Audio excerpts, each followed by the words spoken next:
Oh haleluya, haleluya, haleluya. Puji nama Tuhan. Shalom, selamat pagi Bapak Ibu Saudaraku yang dikasihi oleh Tuhan. Gak terasa ya udah di hari Rabu, di tanggal 18 Februari, di program Bicara Cerita Cinta. Sudah di pertengahan minggu. Adakah di antara saudara yang merasa bahwa hari-hari terakhir ini adalah hari-hari yang terasa sangat cepat banget, saudara? Terasa sangat cepat. Di dalam doa pagi, Bicara Cerita Cinta, Blessing Center Church, bersama saya Pastor Din Justin bersyukur bisa kembali menyapa dan melayani Anda di pagi hari ini. Hari ini kita melanjutkan perjalanan firman Tuhan dari kitab Kejadian tentunya. Dan kita akan menyelesaikannya nanti sampai di kitab Wahyu. Dan saya percaya Tuhan bukan hanya memulihkan keadaan hidup kita, tapi juga sedang memulihkan hubungan yang pernah terluka. Dan ini akan mengajarkan kita untuk terus kita hidup dalam damai. Kita siapkan hati kita akan tundukkan kepala. Oleh sebab itu bersama dengan saya kita tuliskan di live chat, Tuhan Yesus kita baik.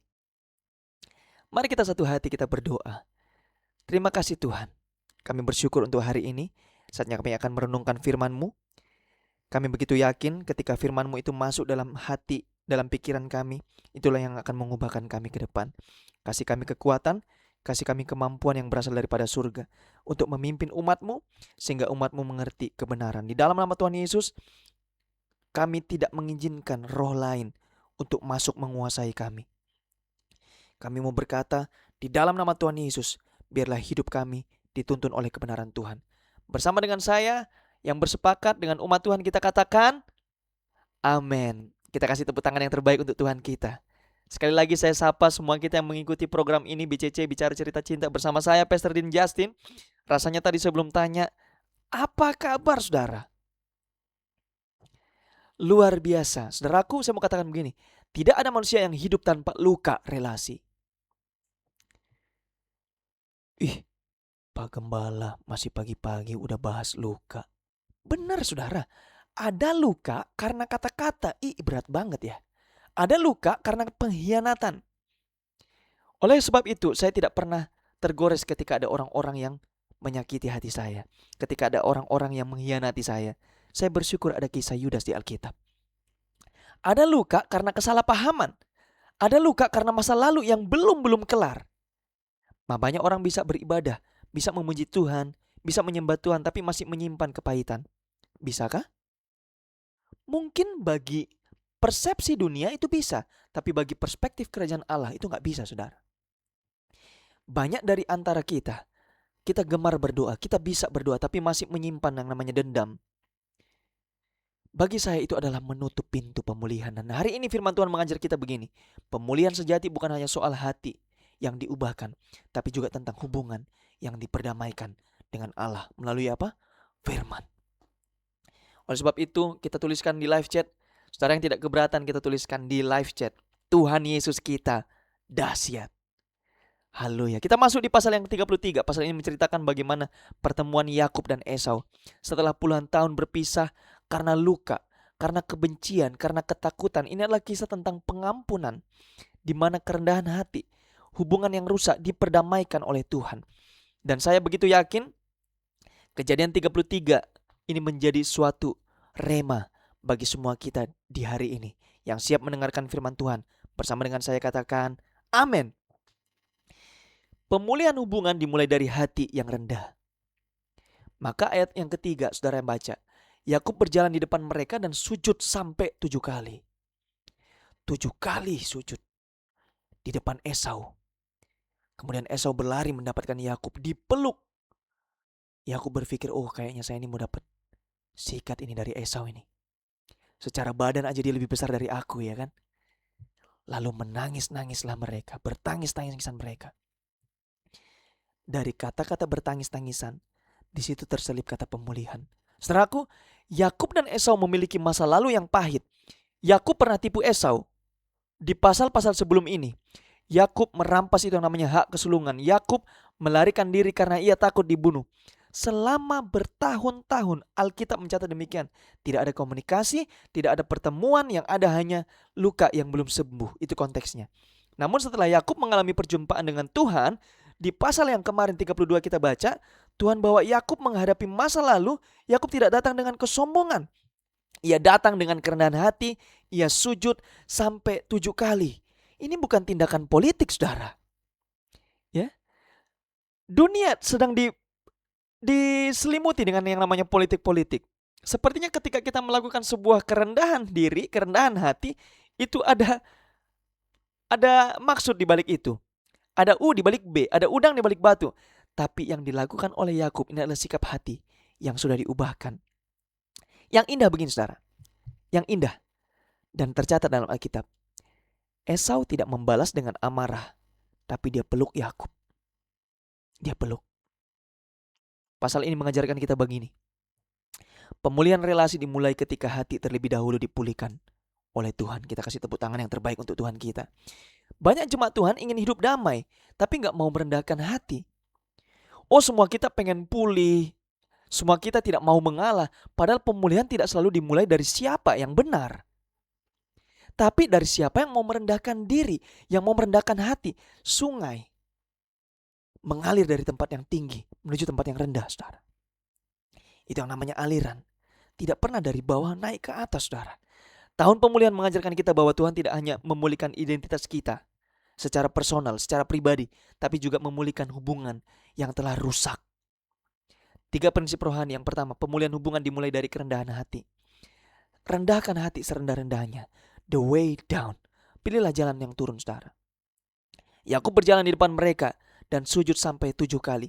Yakub tidak datang dengan pembelaan.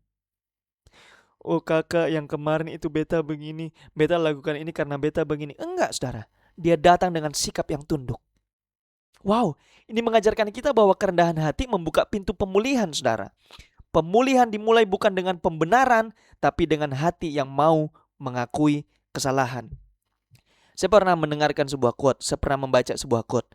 Kalau iblis tidak bisa mendapatkan kesalahan Anda, iblis akan membuat Anda menjadi orang yang paling benar. Hati-hati, saudara.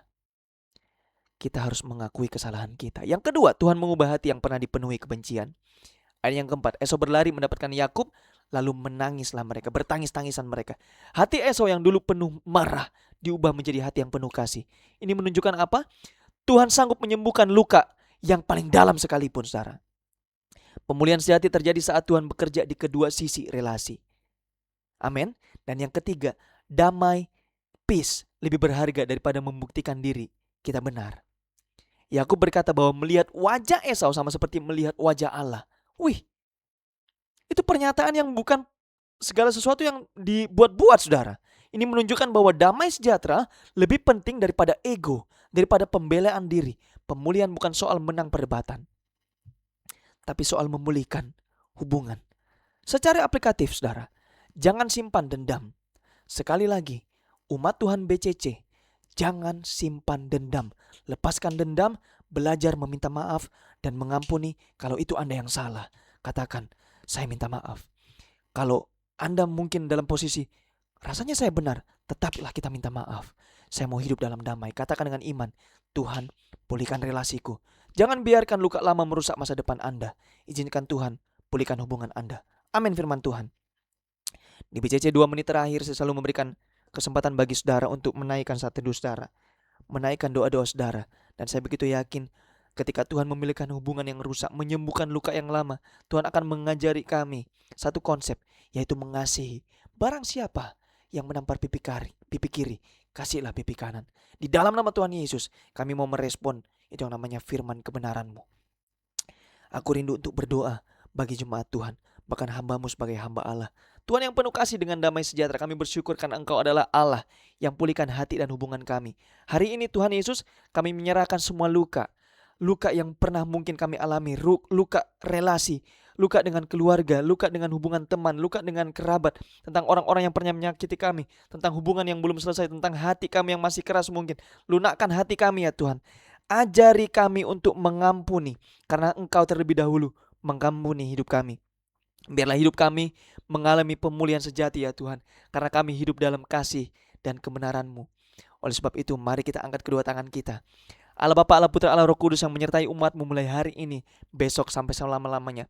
Dalam bisnis, usaha, pernikahan, perjodohan, rumah tangga, keluarga, Tuhan memberkati dan melindungi engkau. Tuhan menyinari engkau dengan wajahnya, berikan engkau kasih karunia. Tuhan hadapkan wajahnya kepadamu, berikan engkau damai sejahtera. Diberkati untuk jadi berkat. Selamatkan jiwa bagi kemuliaan nama Tuhan. Kami katakan sekali Yesus. Tetap Yesus yang percaya dan sudah menerima, bersepakat dengan sungguh kita katakan amin, amin, amin. Selamat beraktivitas. Tuhan Yesus memberkati kita semua. Shalom.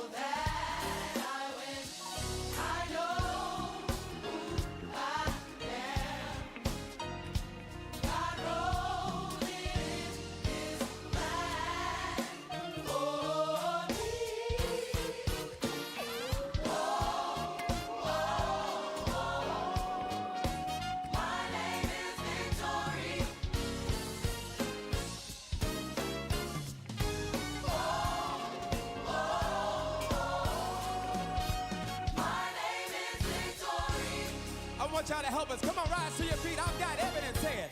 I've got it. I've got confidence. I'm a conqueror.